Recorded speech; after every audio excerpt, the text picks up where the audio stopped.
Nakipagkamay na si Steve Kerr sa kalabang coach nang nagulantang ang lahat sa nangyari mga idol sa laban ng Warriors at Hornets. LeBron James naman ginawang bubblegum ang mouth guard sa ginawa ni Victor Wembanyama. Los Angeles Lakers versus San Antonio Spurs ang muling pagkikita ni LeBron James at ang tinawag niyang alien na si Victor Wembanyama. Nag-alien mode nga kaagad si Wemby dahil ang 13 sa first 15 points ng San Antonio Spurs ay nagmula sa top rookie. Partida, limitado pa ang minuto niyan. Pinahirapan din niya si AD, block na sana pero may contact. Austin Reeves hustle, tumalo na sa VIP seat. Nang nilabas si Victor Wembanyama, dito nagdomina naman si Anthony Davis at LeBron James.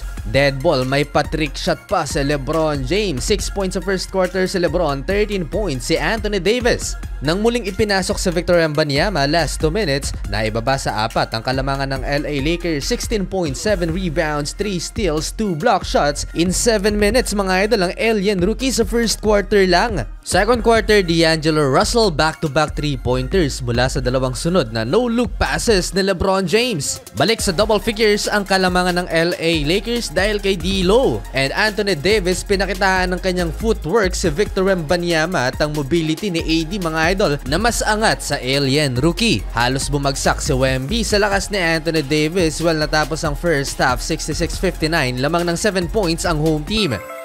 To start the third quarter, LeBron James 3-pointer and Victor Wembanyama naman nakakatatlong fouls na at napisikal pa ni Anthony Davis. Nakabawi naman ng alien at nasupalpal niya si AD pero 15 points ang inahabol ng San Antonio Spurs. Another 3-pointer by LeBron James and Victor Wembanyama. Step back 3-pointer laban kay Anthony Davis. Kahit nag-aabol ang San Antonio Spurs, pupunuin pa yata ni Victor Wembanyama ang stat sheets. 97-90 heading into fourth quarter, lamang ng 7 ang LA Lakers. Final frame, dito nag-run ng LA at umabot na nga ng 16 points ang kalamangan nila sa San Antonio Spurs. Binuli pa ni LeBron ang Dennis Rodman wannabe na si Jeremy Sohan. Down the stretch mga idol, nasupalpal ng alien rookie ang fadeaway jumper ni LeBron James. Shooting foul ang initial call kay Victor Wembanyama pero nang challenge mga idol, clear block ang ginawa ng rookie sa veteran. Ginawa pang bubblegum ni LeBron ang mouth guard. Hindi pwedeng walang bawi si LBJ at natirahan na nga niya si Victor Wembanyama. Last 3 minutes inilabas na si LeBron James at halos 100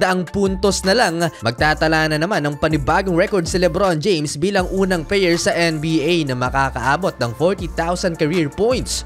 Special night ng Curry family, Warriors versus Hornets. Well, parehong number 30 jersey ang suot ni Stephen Curry at ang kapatid niyang si Seth Curry. Pareho sa jersey number ni Del Curry na siya naman ngayon ng announcer para sa Charlotte Hornets broadcasts. Low scoring game sa first half, 43-29, bibihirang mangyari yan sa modern NBA. Well, nagkatambakan at panalo sa game na to ang Golden State Warriors pero teka, patapos na mga idol, last 10 seconds ng final quarter, nakipagkamay na si Coach Steve Kerr sa kalabang coach nang bigla silang nagulantang sa pangyayari. Dahil sa unwritten rule, uminit ang ulo mga idol ni Miles Bridges at Grant Williams dahil itong si Lester Quinones tumira pa kahit sigurado na din naman ang panalo. Parang mga kalabaw na nakipag-untugan ng ulo itong si Grant Williams at Lester Quinones. Tawang-tawa tuloy itong si Draymond Green at pinag-aasar ang player ng Charlotte Hornets. Well, 15 points si Steph Curry habang si Seth Curry naman ang kanyang kapatid ay nagtala ng 6 points. Final score 97-84.